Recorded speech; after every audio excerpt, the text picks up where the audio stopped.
Ahora sí, ya. Disculpe, muchas gracias. Quería agradecer a Jorge y muchas gracias, doctor Corniel, por su tiempo. El apoyo para las familias que da una persona que sabe y que ha estado estudiando este tema mucho tiempo.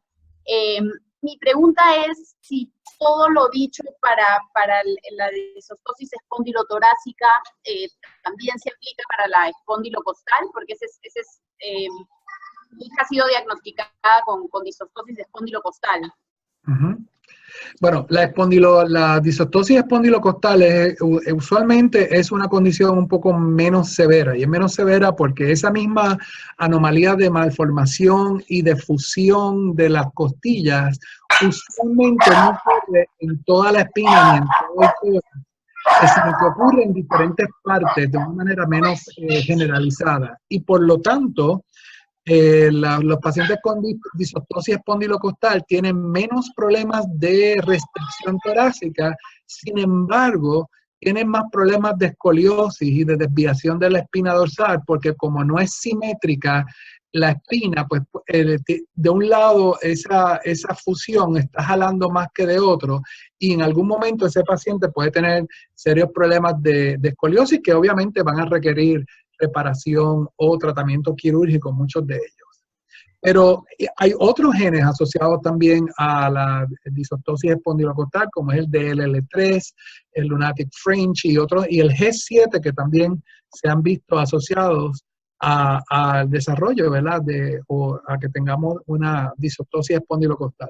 ¿Su hija o hijo tiene algún gen identificado como el causante de la condición? No, la verdad es que todavía no nos hemos hecho el estudio, lo vamos a hacer este año. Y, por ejemplo, ella en el cuello solo tiene una hemivértebra, por ejemplo, ¿no? Por eso me suena mucho lo que usted me dice sobre el tema de que en algunos casos no es tan severo, ¿no? Y por otro lado, lo que estamos tratando de hacer, que es lo que nos han dicho los doctores, es compensar a nivel muscular lo más posible. La pobre la tenemos en mil cosas para tratar de compensar esa posible escoliosis, ¿no? Seguro. Gracias, doctor. Y lo otro es que porque uno tenga una sola hemivértebra, no necesariamente es una disostosis espondilocostal. Es importante ¿verdad? Que vea la placa de rayos X o el estudio de radiológico, alguien que conoce un poco, porque uno puede tener anomalías vertebrales aisladas que no necesariamente son parte de un síndrome, ¿verdad? Y eso es importante. Sí, no, en el caso de ella, la hemivértebra que le comentaba es solo cervical, o sea, también tiene muchas otras cosas en el resto y costillas. Perfecto. Gracias, doctor. A su orden. Sí. Hola, mucho gusto. Buenas tardes. Soy Lupita Sánchez de México. Hola, buenas tardes. Mire, doctor, una de las preguntas que yo tengo, o la principal que yo tengo, es con respecto a mi hijo. Él tiene 7 años. Ahorita lo que nos han dicho es que tiene cerca de 17 vértebras que están fusionadas. De hecho, como tal, nos dicen que no hay como vértebras, o sea, hay una masa de hueso o masa ósea. Entonces, la cuestión es, lo que a mí me interesa saber es si esta situación es operable y cuál es, vamos, como como el pronóstico que tiene Ángel, porque, vamos, a nosotros nos habían dicho, pues, que era muy malo el pronóstico, que no había ni siquiera, como usted decía, compatibilidad con la vida, etcétera. Bueno, sin embargo, él ya lleva 7 años aquí con nosotros. Si te sirve de consuelo, casi todos mis pacientes le han dado sentencia de muerte. Sí. Algunos de un mes, de un año, 2 años. Y nada, una de las cosas más importantes es que aunque hay está más aumentado, ¿verdad? No hay duda de que hay más riesgos de tener problemas respiratorios en pacientes con displasias vertebrales o con acortamiento de la espina dorsal. No, eso no es una sentencia de muerte. Y con el cuidado apropiado, la mayoría de los pacientes debería de salir y tener una vida relativamente normal. Pregunta, ¿su hijo tiene anomalías en las costillas o solamente en las vértebras? También en las costillas. De hecho, bueno, es lo que le checan mucho lo que es neumología. Sin embargo, él como tal no me ha tenido problemas respiratorios. Tiene un problema también cardíaco, pero tampoco ha manifestado como tal un problema cardíaco. Es decir, tiene aorta bivalva, pero no ha manifestado como tal problemas debido a la aorta bivalva o incluso debido al acortamiento pues el tórax, lo tienen pues bastante apretado y me decían que probablemente empezara a tener problemas para respirar y que iba a necesitar tráqueo o algo, y él no ha necesitado en sus 7 años de vida ninguna de estas cosas. Pues nada, y muy probablemente no lo va a necesitar, porque si usted, claro, esto es una opinión sin haber visto estudios radiológicos ni nada, pero cuando usted me acaba de decir que tiene una serie de vértebras fusionadas como si fuera una pared ósea, sí. Y realmente si usted se fija en algunas de las, si tuvo oportunidad de ver algunas de las diapositivas que yo presenté, cuando usted ve los CT scan de estos pacientes, muchos son como una pared, o sea, casi todos de ellos. Y eso lo único que va a causar es un acortamiento de la espina dorsal, pero no va a de por sí causar ningún problema que le comprometa la vida. Sin embargo, una vez dicho esto, en el periodo neonatal, que ya su hijo lo pasó, y en la infancia, que también su hijo ya la superó, podrían estar a mayor riesgo de desarrollar complicaciones pulmonares si, por ejemplo, les da una pulmonía, les da una influenza, una infección de virus respiratorio sincitial. Entonces, como no tienen tanta capacidad pulmonar, eso puede comprometer la vida del paciente. Pero no obstante, su hijo ya tiene 7 años, que probablemente tiene un tórax de aproximadamente un niño de 3 o 4 años, normal, ¿verdad? Porque los niños con constricciones esqueletales, como la displasia espondilotorácica o espondilocostales, sobre todo las espondilotorácicas, que son las más severas y son bilaterales, está mucho más reducido el tamaño del tórax y por lo tanto tiene un poco de más riesgo. Yo creo que su hijo está bien, no va a necesitar una tráqueo si no la ha necesitado hasta ahora. Y la única posible complicación es que le dé alguna infección pulmonar, ¿verdad? Como una pulmonía, una bronquitis, que de alguna manera podría hacer que necesite oxígeno adicional o algún tipo de ayuda en el momento, pero no creo que esto sea permanente, sino debería, una vez que se recupere de la infección y del proceso inflamatorio, debería de volver a la normalidad. En términos de tratamiento quirúrgico para esto, si no hay escoliosis y no hay desviación de la espina, no se hace absolutamente nada, se observan, porque no hay forma de que, eso lo que va a causar es que sean pequeños de estatura, pero no les va a causar deformidad necesariamente del tórax. Claro, esto es un juicio a priori, porque no conozco los detalles, ¿verdad?, de su hijo en particular, pero la mayoría de los pacientes con fusión espinal, que no tienen ninguna otra complicación, no requieren ninguna cirugía ni mayor proceso. Ok, perfecto. Muchísimas gracias, doctor. Un placer. Bueno, gracias Lupita por tu pregunta y seguimos con Marcos Bilbao. Hola doctor, un abrazo desde Colombia. Habla la mamita de Valerie Bilbao, una vez de 2 años diagnosticada con disostosia espondilocostal. Hola, buenas noches. Mi pregunta es, doctor, que a mi bebé le hicieron estudios genéticos y solo le encontraron un solo gen afectado, que es el DLL3. Ajá. Y el resto de genes no están afectados. Yo quería preguntarle qué significaba eso y qué iba a suceder con mi pequeña. Y muchas gracias. ¿Qué otros genes? Por supuesto, ¿qué otros genes le estudiaron? Le estudiaron el mes 2, el DLL3. Esos 2 solos genes le estudiaron a la bebé. Bueno, a diferencia del espondilotorácico, el espondilocostal puede manifestarse de una manera dominante o recesiva. Pregunta, ¿le hicieron los genes a ustedes para ver si alguno de ustedes carga esa mutación, la misma que le encontraron a su hija o no? No, señora, nosotros no nos hicieron estudios genéticos. Bueno, lo que pasa es que la disostosis espondilocostal, a diferencia de la espondilotorácica, puede manifestarse de manera dominante. ¿Qué significa esto? Que basta con tener una sola mutación, un solo gen, para que pueda dar la enfermedad. Y esto está documentado en mutaciones con el DLL3, ¿verdad? Donde algunos pacientes tienen una sola mutación y tienen las anomalías vertebrales asociadas a espondilocostales. En otras familias, otras mutaciones tienen que ser en forma recesiva, así que tanto papá como mamá tienen que ser portadores. Así que podría ser que en su familia, en ese caso, baste con una sola mutación para que se manifieste el fenotipo o las manifestaciones clínicas de la enfermedad. No obstante, hay muchos otros genes que también se han asociado en los últimos años a displasias espondilocostales, ¿verdad? Que también se podrían estudiar para ver si es que ella tiene lo que llamábamos ser un heterocigoto compuesto. ¿Qué significa eso? Que tenemos diferentes mutaciones en más de un gen que trabaja en el mismo mecanismo genético, causando una enfermedad. No sé si eso le aclara la pregunta, pero el que tenga una sola mutación, puede ser que esa sea la causa, punto, y que en esa familia sea autosómica recesiva, dominante, perdón, la condición, y por lo tanto ella tendría un 50% de probabilidad de pasárselo a sus hijos, y si es de esa manera, muy probablemente ninguno de ustedes porta la mutación y fue una mutación de novo. En su familia no hay más nadie que tenga algún tipo de anomalía espondilocostal. No, señor, nadie, solo mi niña. Pues es posible que sea una mutación de novo. Eso significa que algo que sucedió en la chica. No obstante,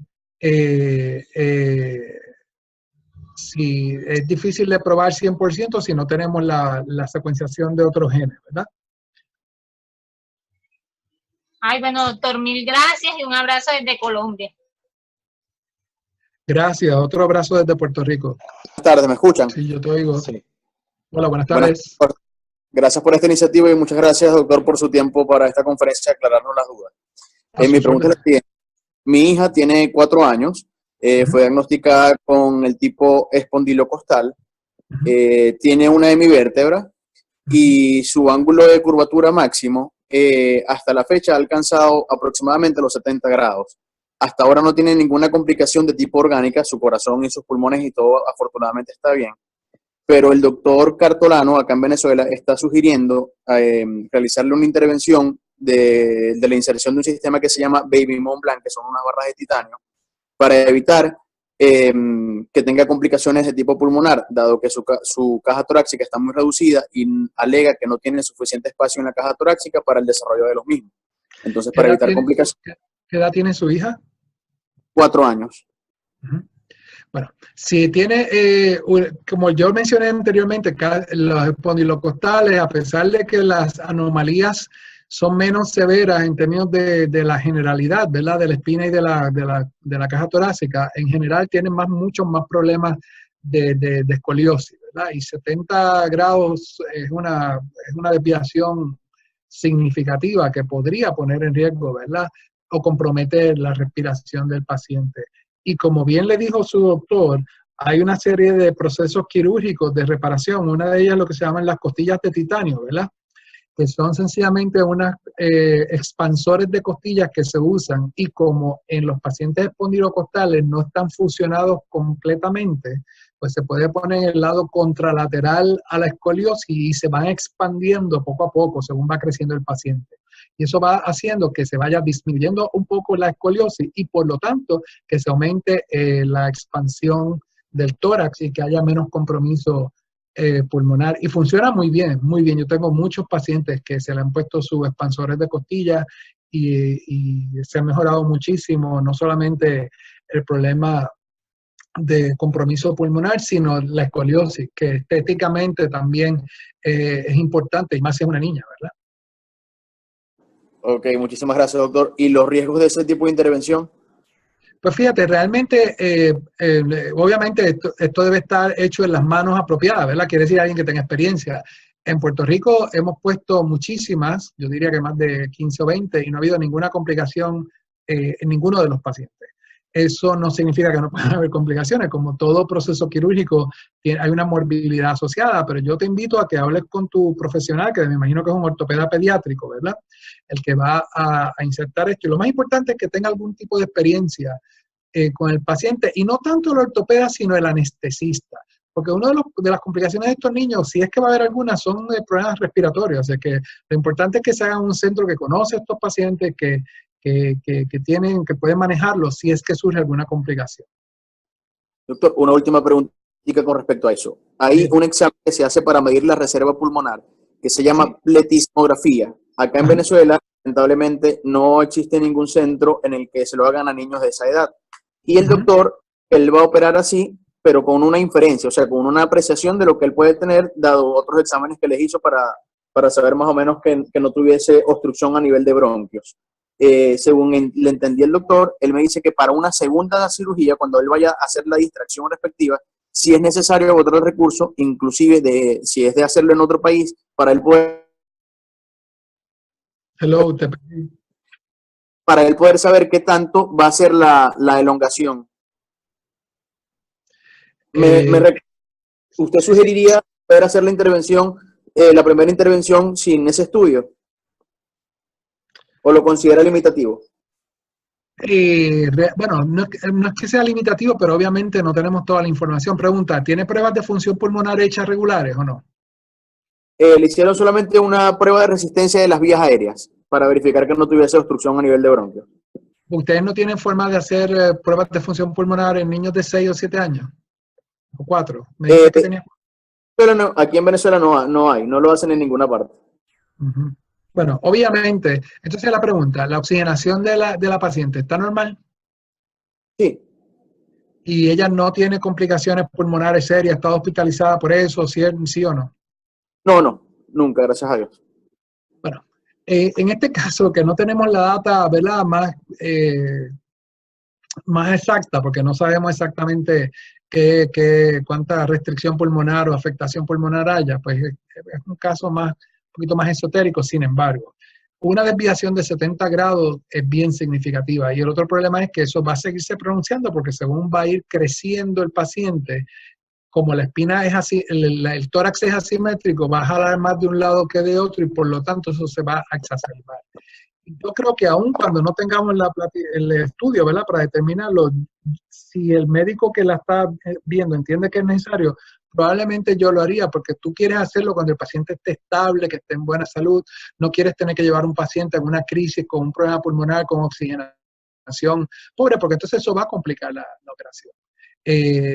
Así que yo entiendo que si ese es el grado de desviación y el ortopeda pediátrico así lo recomienda, probablemente eso es lo que se debe hacer. Y entonces irlo manejando clínicamente en términos de seguir haciendo los estudios de resistencia pulmonar hasta que la paciente tenga 1 o 2 años más, que ya debería tener suficiente capacidad para operar más para un estudio de función pulmonar más completo. De acuerdo, doctor. Muchísimas gracias. Muy amable. Y en Puerto Rico hay muchas personas con mucha experiencia en esto, sobre todo un gran amigo, el doctor Norman Ramírez Yush, ortopeda pediátrico. Estoy seguro que si lo contactan o me contactan, le podemos hacer el contacto al ortopeda de ustedes para que pues hable de la experiencia que él tiene, ¿verdad? Y a lo mejor de alguna manera puede ser útil para su médico. De acuerdo, doctor. Muchísimas gracias. ¿Usted realiza este tipo de intervención de las barras de titanio? No, yo soy genetista, yo no soy quirúrgico. Lamentablemente no hice nada quirúrgico y por lo tanto no gano mucho dinero. El que lo hace es la persona que me acaba de referir, ¿cierto?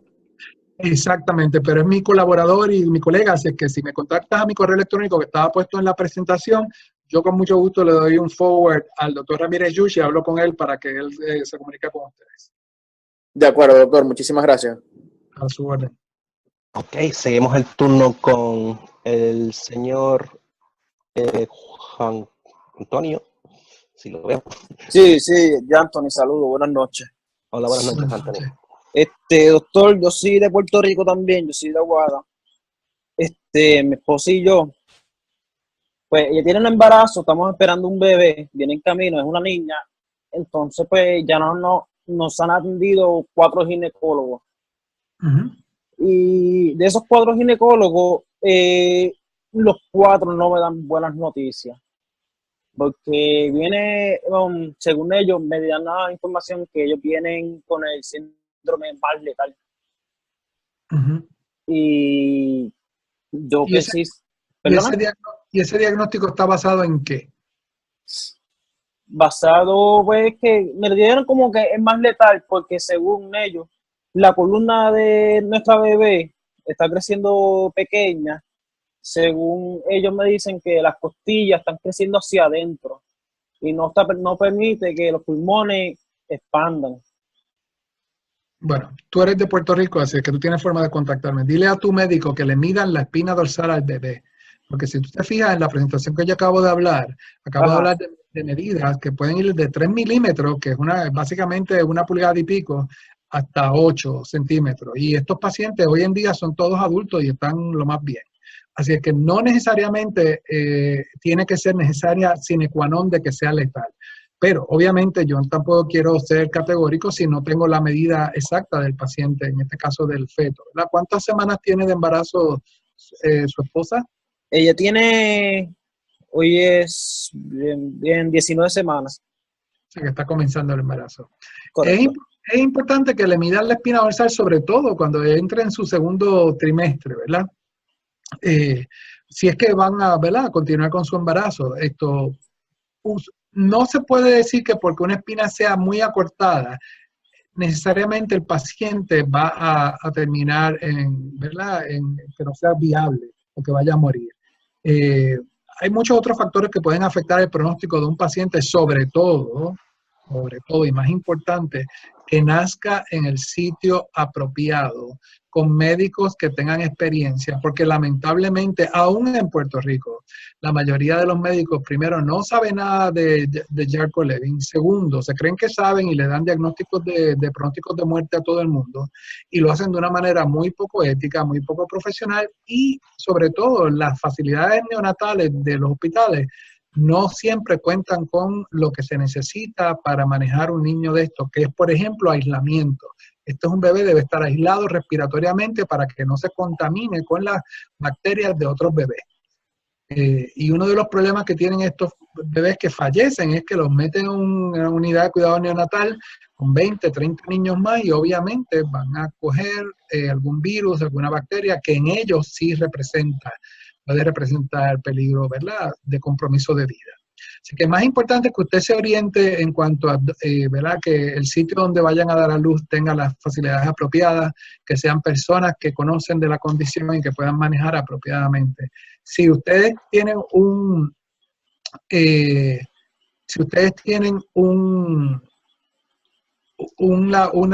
buen estudio del segundo trimestre y me lo quieren hacer llegar con la medida de la espina del bebé, yo con mucho gusto puedo dar mi impresión, que no necesariamente significa que Sí, es la más. sí, doctor. Ahora mismo mi cuñada acabó de escribirle los centímetros de la espina dorsal, que Ajá. es 5.4 centímetros. Pues, por ejemplo, eso es una espina que eso en el primer trimestre, en el segundo trimestre de embarazo, que podría llegar a 7 o 8 al nacer, que no necesariamente tiene que ser inconsistente con la vida. Porque yo he tenido pacientes con espinas de 7, de 8, que salen y están, pues, viviendo. Ajá. Eso no significa que estén exclusivamente libres de complicaciones. Pueden tener complicaciones, ¿verdad? Por eso te digo que es importante que en el área donde ustedes van a decidir que van a tener a su bebé, haya médicos que sean competentes y que las facilidades sean las apropiadas para un bebé con estas características para que nazca. A mí me refirieron para el hospital universitario. Uh-huh. Y de los ginecólogos que hemos ido, pues que ninguno me quiere atender el embarazo. Uh-huh. ¿Hay alguien que usted conozca que sea profesional para eso? Bueno, hay muchos ginecólogos que son muy profesionales en Puerto Rico, ¿verdad? Si tú vas a nacer en el área oeste, yo me parece que el mejor hospital para que un bebé con estas condiciones nazca es el Hospital de la Concepción en San Germán. Y la razón es que el neonatólogo de allí, que es el doctor Suárez Villamil, tiene mucha experiencia con estos pacientes y probablemente, en mi opinión, ¿verdad?, tiene el mejor manejo médico para los neonatos con Yarko-Levin que hay en Puerto Rico. ¿El hospital de San Germán? Sí, en la Concepción en San Germán, y allí también hay varios ginecólogos muy buenos que también han tenido experiencias con Yarko-Levin. De todas maneras, si quieres detalles más específicos, por favor, contáctame a mi correo electrónico para no tener que hacerlo. Sí, claro. Yo le tiro un screenshot a su email.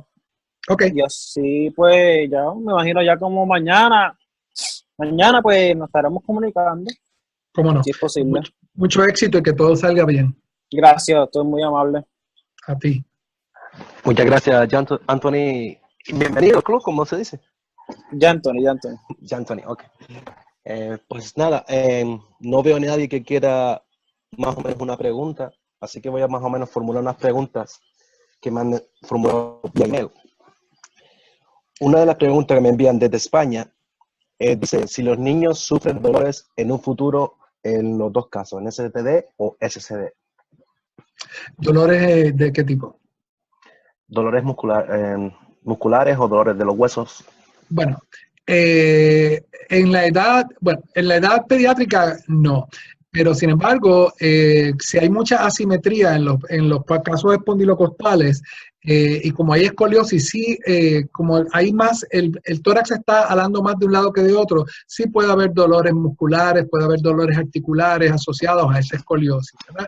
Más adelante en la vida, según las personas van creciendo, pues van a desarrollar otros problemas musculoesqueletales, como pueden ser osteoporosis y artritis en muchas de sus articulaciones, y esto se puede convertir en problemas de dolor articular, ¿verdad? Que necesiten tratamiento específico. Así que sí puede haber dolores más prominentemente en los espondilocostales en edad más temprana en la vida y más tarde en ambos casos. La siguiente pregunta es, ¿cómo se puede saber si es una mutación de novo o una mutación en heterocigosis? Heterocigótica. Bueno, primero hay que ver cuál es el fenotipo. No es lo mismo hablar de espondilotorácica que espondilocostal. Si usted está hablando de un espondilotorácico, no es muy poco probable que haya una mutación de novo. Y la razón es que ambos papás tienen que cargar una mutación para que ocurra. Y que eso ocurra doblemente en un embrión es muy poco probable, ¿verdad? Por no decir imposible. Si estuviéramos hablando en una formación, de un caso espondilocostal, que en esa familia se manifiesta de forma dominante, pues en todas las enfermedades dominantes, la incidencia de mutaciones de novo es más frecuente. Así que hay que buscar primero si estamos hablando de diferenciar espondilocostal de espondilotorácica. Luego hay que hacer un historial familiar o un familigrama para ver y estar seguro de que no hay otros afectados, de que no hay consanguinidad. Si en ese pedigrí hay consanguinidad, muy probablemente estamos hablando de una condición recesiva y no dominante. Y por supuesto, la forma más académica de poder hacerlo es buscar mutaciones, haciendo la secuenciación de los genes. Tengo por entendido que esta persona ha hecho ya la mutación y creo que va a tener los resultados. ¿Es posible que mandárselo para que ustedes los pueda ver? Bueno, si me los quieren enviar a mi correo electrónico, con mucho gusto yo puedo dar opiniones. Acuérdate que cuando uno no está viendo al paciente en su integridad, uno no puede dar opiniones pues totalmente generalizadas, porque uno podría, pues, a lo mejor queriendo ayudar, no hacerlo, ¿verdad? Sin embargo, si es una opinión desde la perspectiva de alguien que ha estado envuelto en muchos casos con esta condición, pues con mucho gusto. Ok.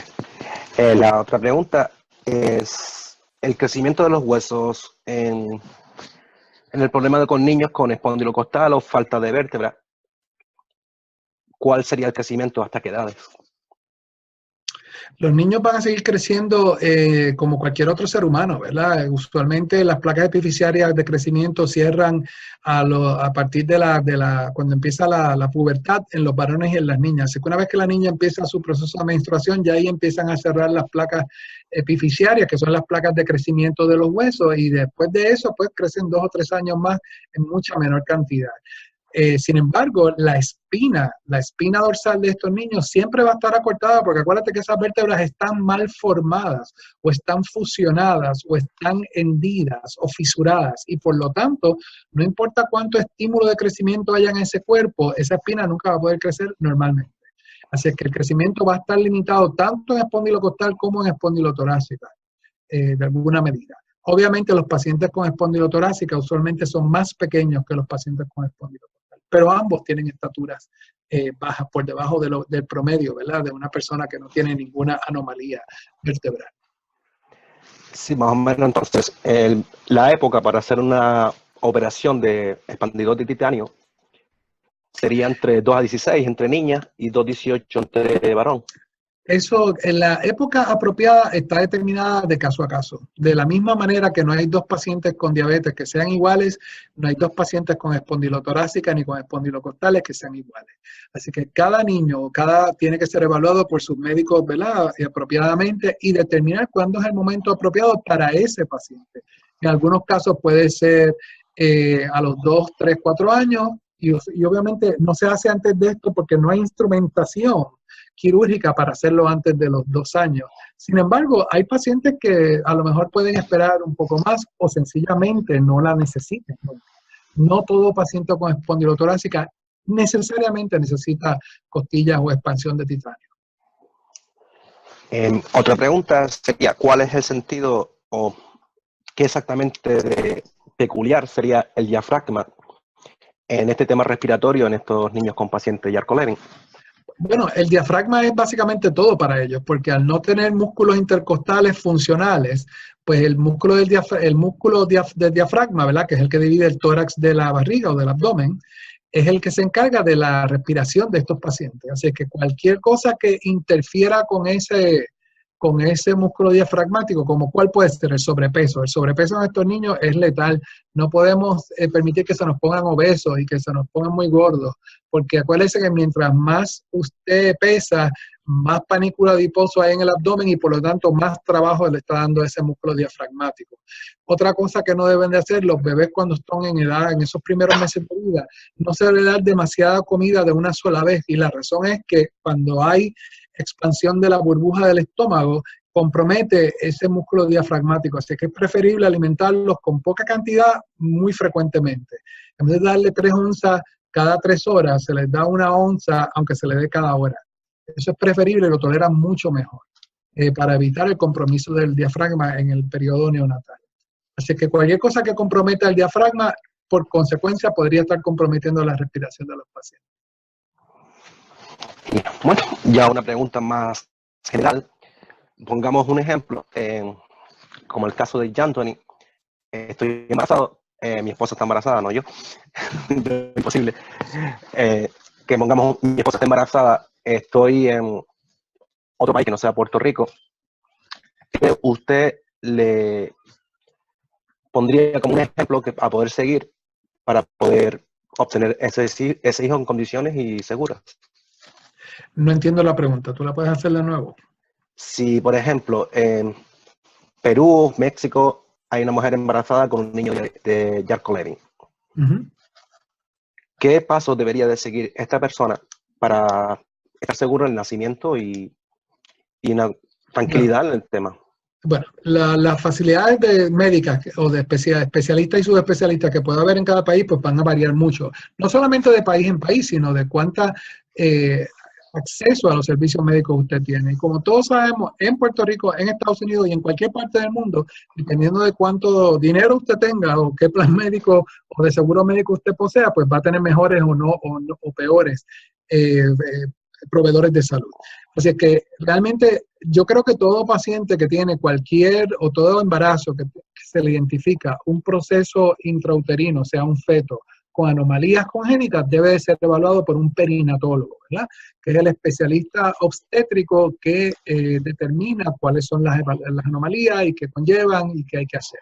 Luego debe tener un buen, obviamente, ginecólogo el ginecólogo realmente no necesita tanta experiencia en esto, pero sí pues es importante que nazca en un hospital donde haya cuidados terciarios. ¿Qué significa eso? Que haya una unidad de cuidado intensivo neonatal para que si se complica el paciente se le puedan dar los mejores servicios provistos en ese centro, que podrían incluir y no estar limitados a problemas respiratorios, intubación, evaluación quirúrgica, evaluación por un neumólogo pediátrico, evaluación por un cardiólogo pediátrico, y ciertamente un genetista debe estar envuelto en la evaluación de ese bebé cuando nace. Así que dentro de los recursos que cada cual tenga o no tenga, debe de tratar de buscar los mejores disponibles en su área. También pueden entrar en internet para ver si alguno de los médicos disponibles dentro de su red de proveedores de servicios de salud ha tenido experiencia con pacientes con anomalías ¿verdad? Ya sea esqueletales o anomalías congénitas. Y si lo hay, pues tratar de utilizar a ese proveedor de servicio porque probablemente tenga un poco de más experiencia que otro que nunca lo ha tenido. Que es uno de los problemas que a veces vemos, que vemos los medios que dicen, yo nunca he tenido un caso de esto, y por lo tanto no saben qué hacer con el paciente. Así que dentro de los recursos que cada cual pueda tener, tratar de buscar lo mejor posible. Y eso, de nuevo, puede variar de país en país y de ciudad en ciudad inclusive. Okay. Y la otra pregunta más o menos general. Tenemos un hijo con Charcot-Levin, ¿espondilocostal o espondilotorácica? ¿Cuál es la pregunta? Tenemos un hijo con espondilocostal o espondilotorácica. ¿Cuál es su manejo diario? ¿Qué precauciones tenemos que tomar? ¿Cómo tenemos el día a día con ellos? Bueno, es que de nuevo, hablar del día a día de un paciente varía muchísimo, porque eso va a depender de qué complicaciones puede o no puede tener, cómo está respiratoriamente hablando. Hay pacientes que, como mencionó alguien ahorita que llamó, que le dijeron que iba a tener muchas complicaciones y tiene 7 años y está bien y nunca ha necesitado nada. Yo tengo pacientes con espondilotorácica severa, que no tuvieron ninguna complicación en su periodo neonatal respiratoria. Así es que no necesariamente tiene que ser dependiente de oxígeno o de ¿verdad? Problemas respiratorios. Así que, claro, si es que el paciente tiene dependencia de oxígeno o de ventilador en los pacientes, pues entonces cada uno de ellos debe estar evaluado por un neumólogo, por un genetista y por un neonatólogo que sea parte de ese manejo, ¿verdad?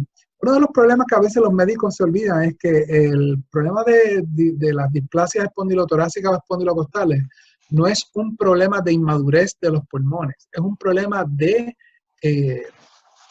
severidad de constricción, de restricción torácica. Es como si tú estuvieras manejando a un adulto una enfermedad crónica pulmonar obstructiva, lo que conocimos como COPD.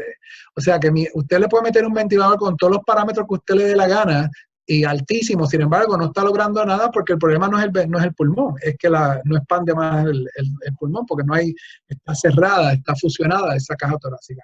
Y de hecho, eso a veces lo que crea son problemas porque entonces tenemos neumotórax, se explotan los pulmones y eso va a traer otros problemas asociados.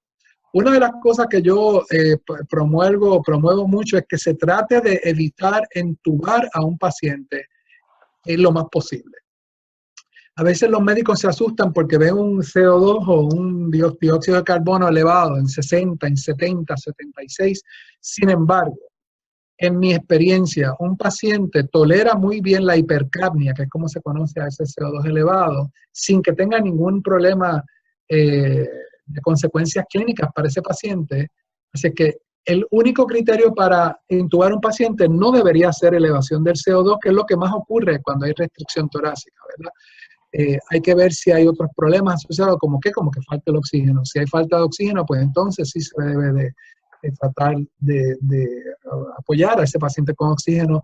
Y de hecho se pueden usar, hay muchas técnicas que se puede evitar el entubar al paciente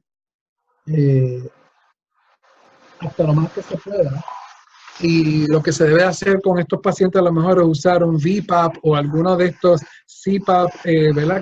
De presiones positivas, inclusive a lo mejor se puede usar un oscilador para tratar de evitar la intubación. Porque una vez que usted entuba a un paciente, usted está poniendo una línea de comunicación con el ambiente externo y por lo tanto es un camino directo a que las bacterias entren en ese pulmón. Una de las preguntas que me están haciendo desde México, sobre el tema de una persona que está entubada, una indicación sobre cómo desentubarla. Me ha dicho que como no tenía ni idea y más o menos nos guiamos por los médicos, era un día 15 minutos, 2 días 30 minutos, un día 1 hora, 4 días 2 horas y 5 días 2 horas. Por mi experiencia con Jason, yo nunca hice así. Yo esperaba más o menos como 1 semana para cambiar cada procedimiento. Bueno, primero que nada, en estos pacientes, cuando tú vas a hacer cambios, tienen que ser, como tú acabas de mencionar, muy, muy lentamente y muy poco a poco. Aquí en el chat hay alguien que habla de que tuvo su hija, le aumentó el CO2 a 74%, y sin embargo, a mí personalmente no me asusta ese 74%, siempre y cuando no haya hipoxemia. Eso significa que el oxígeno se mantenga bien. si hay un oxígeno con una saturación de más del 85-88%, probablemente yo le hubiese dado una oportunidad de algún otro tipo de apoyo respiratorio antes de intubar al paciente. ¿Cómo se maneja? Porque una vez que usted pone ese tubo ahí, sacarlo es bien difícil, es un proceso que puede tomar años. ¿Por qué? Porque usted le está acostumbrando a ese pulmón a una facilidad respiratoria y el problema no es tanto el ventilador como es que le tiene que poner una traqueostomía, que le tiene que, las complicaciones pulmonares ¿verdad? De infecciosas que pueden surgir asociadas a esa vía aérea que ha sido pues, invadida, si podemos decirlo quirúrgicamente, por una traqueostomía o por un tubo. Así es que realmente se debe de tratar de evitar la intubación hasta lo más que se pueda. Y no asustarnos. Y si el paciente no tolera el ejercicio, pues no lo tolera, no importa, ya lo tolerará, denle tiempo que ese pulmón crezca un poco y se desarrolle un poco.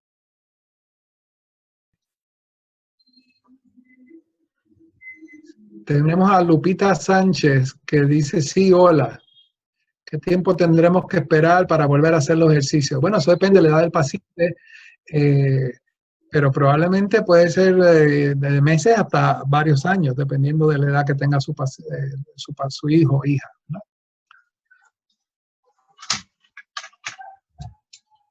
¿Alguien más que tenga alguna otra pregunta?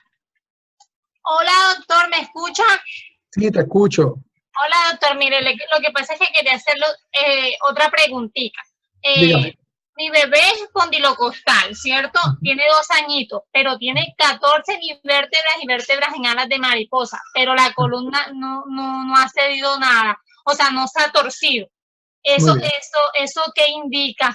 Y no sufre de nada, absolutamente nada. O sea, vivíamos en una ciudad de clima frío y nos mudamos a una ciudad de clima caliente y ahorita la bebé no se ha enfermado para absolutamente nada. Indica que tienes una bebé espectacular, que te la tienes que disfrutar como uno se disfruta a cualquiera de los hijos, ¿verdad? Y no preocuparnos innecesariamente. El tener, como les dije anteriormente, el tener una anomalía costovertebral no necesariamente es sine qua non de complicaciones respiratorias. No obstante, esas fusiones y esas hemivértebras o vértebras en forma de mariposa, como usted describió, ¿verdad? Podrían causar otros problemas. El que no tenga una desviación de la columna en los primeros 2 años no significa que no la va a desarrollar más tarde. Acuérdate que el crecimiento acelerado de estos niños comienza después de los 3, 4 años hasta los 7, 8 y luego después en la adolescencia. Así que debe de su médico pediatra, genetista y o ortopeda pediátrico seguirlo evaluando una vez al año, cada 6 meses para determinar, ¿verdad?, su capacidad. Pero yo le digo a todo el mundo, cuando tienen un chico con displasia espondilotorácica o espondilocostal, bienvenidos a la familia, ¿verdad? Porque son niños espectaculares, son seres que amamos mucho y a disfrutárselo mucho como cualquier otro hijo con el debido manejo médico que suena que está muy bien y que probablemente con que lo vean cada 6 a 12 meses sea suficiente. Bueno, gracias, doctor. A usted.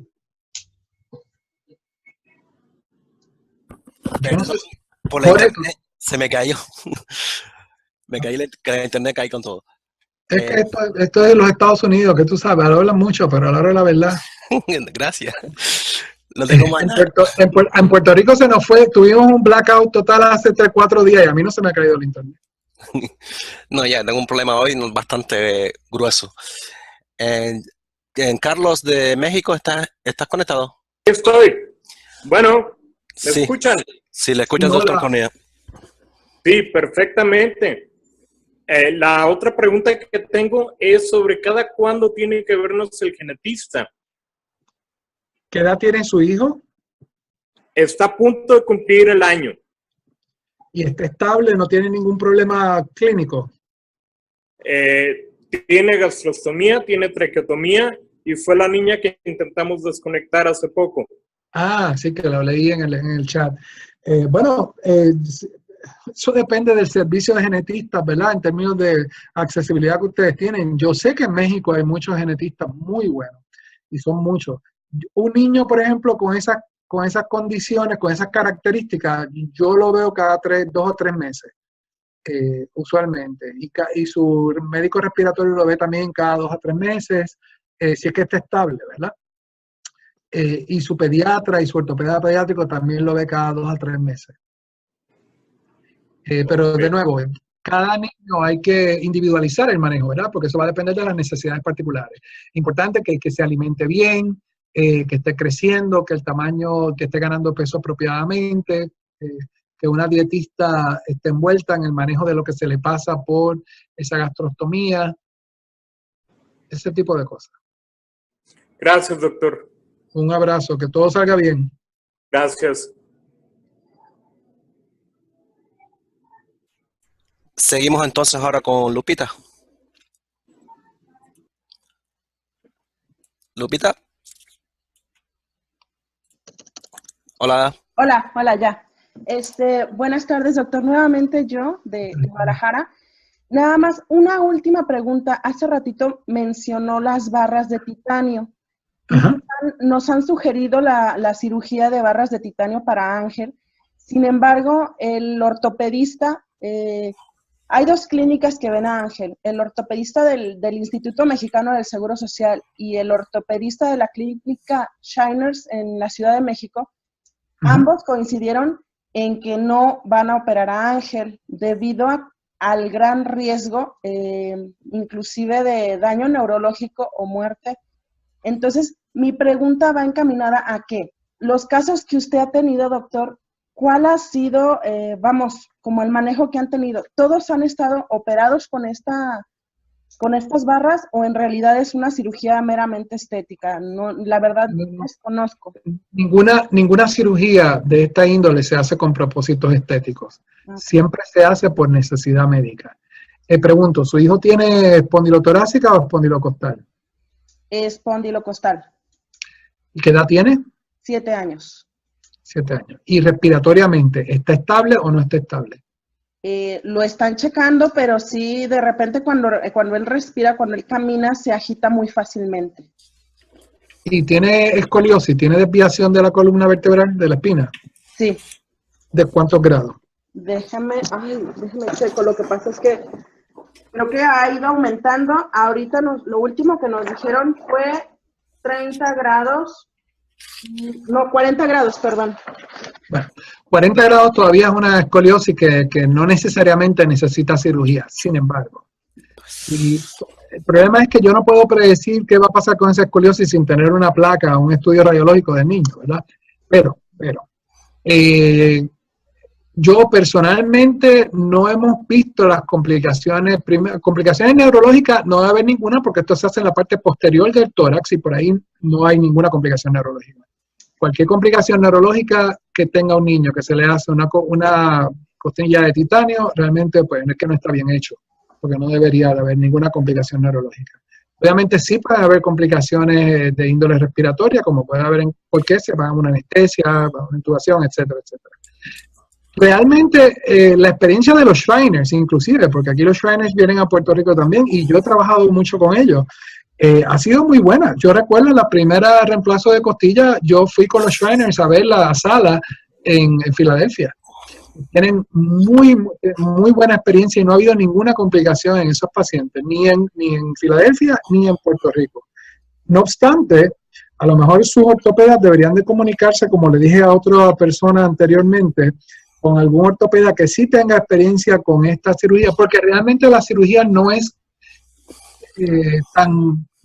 no es tan complicada como suena, ¿verdad?